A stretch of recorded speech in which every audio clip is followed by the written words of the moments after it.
आप सभी लोग। उम्मीद करती हूँ कि आप सभी खुश और खैरियत से होंगे।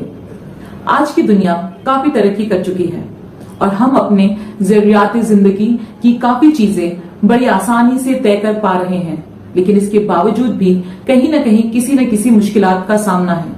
क्या आपने यह कभी सोचा है कि इस मॉडर्न दौर में बड़ी तेजी के साथ बच्चों की परवरिश या चाइल्ड पेरेंटिंग एक नया चैलेंज बनकर उभर रहा है, जिसका जिक्र हम पहले के वीडियो में कर चुके हैं।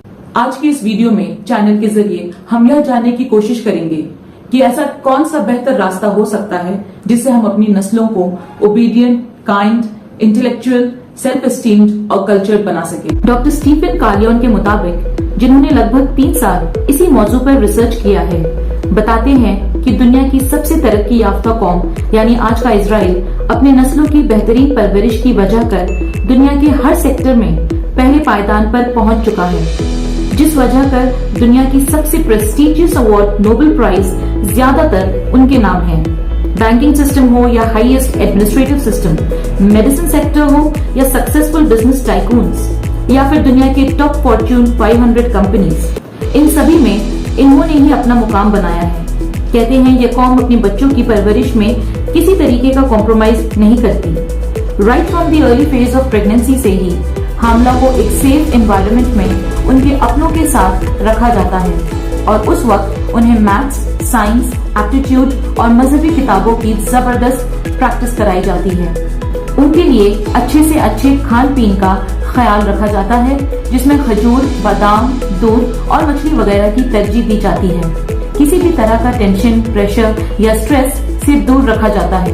उनका मानना है कि उस वक्त माँ की रोजमर्रा की जिंदगी के असरात डायरेक्टली तौर पे बच्चे की पर्सनालिटी, एटीट्यूड, बिहेवियर और इंटेलेक्ट पर असर डालते हैं, जिसका खास मकसद एक ज़हीन और अक्लमंद बच्चे की पैदाइश होती है, न कि सिर्फ नस्लों को आगे बढ़ाना।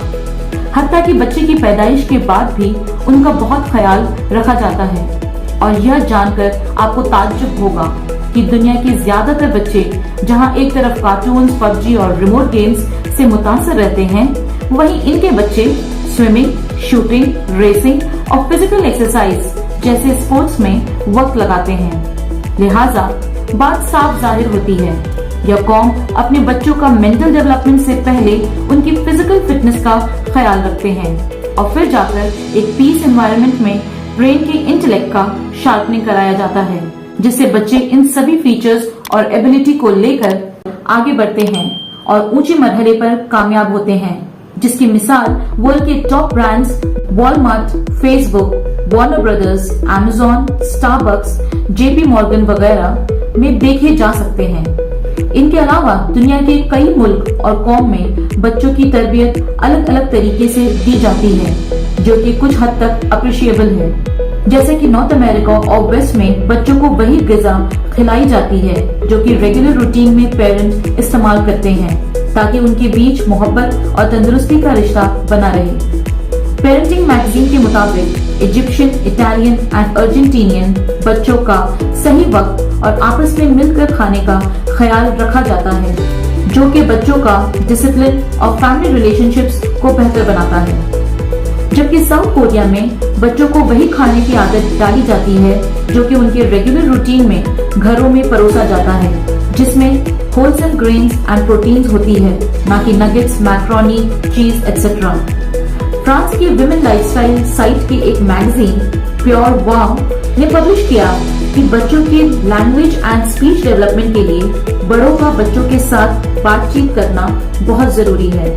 रोडेल्स ऑर्गेनिक लाइफ के मुताबिक जर्मनी में 3.5 साल की उम्र के बच्चों को बुजुर्गों के साथ रूरल एरिया में 2 से 3 दिनों के लिए छोड़ दिया जाता है, ताकि वह ज्यादा इंडिपेंडेंट और जिम्मेदार बन सके। इसी तरह से प्योर वाव ने लिखा है, इटालियन पेरेंट्स बच्चों की किसी डिमांड पर रोने के लिए उनकी जिद को ना पूरा कर इसके बदले उन्हें रोने के लिए छोड़ दिया जाता है, ताकि वह रोकर कन्विंस करने वाली बुरी आदतों से बच सके। लिहाजा हम इस नतीजे में पहुंचते हैं कि हमारी प्रायोरिटीज एक ज़हीन नस्ल, एक कामयाब और एम्पावर्ड इंसान पैदा करना होना चाहिए, न कि सिर्फ नस्लों को बढ़ाना, जिसका जिक्र हदीसों में भी आया है। प्रॉफेट मोहम्मद सल्लल्लाहु अलैहि वसल्लम ने बच्चों के पहले 7 साल کہ کھیل کود میں بڑوں کے انوالومنٹ میں زور دیا ہے. اگلے 7 سال ان کی علمی تربیت کو ترجیح دی ہے اور اس کے بعد کے 7 سال میں انہیں مشورہ دینے کا حکم دیا ہے. امید کرتی ہوں کہ چینل کی یہ چھوٹی سی کوشش آپ کی زندگی کے اس مشکل مرحلات کو تھوڑا آسان کر پائے. اگر ویڈیو پسند آئے تو چینل کو لائک اور سبسکرائب ضرور کریے گا. آپ کی سپورٹ اور شیئر کا انتظار رہے گا. اپنا بہت خیال رکھیے. آپ کا تحقیق انسائٹ اسٹوڈیو.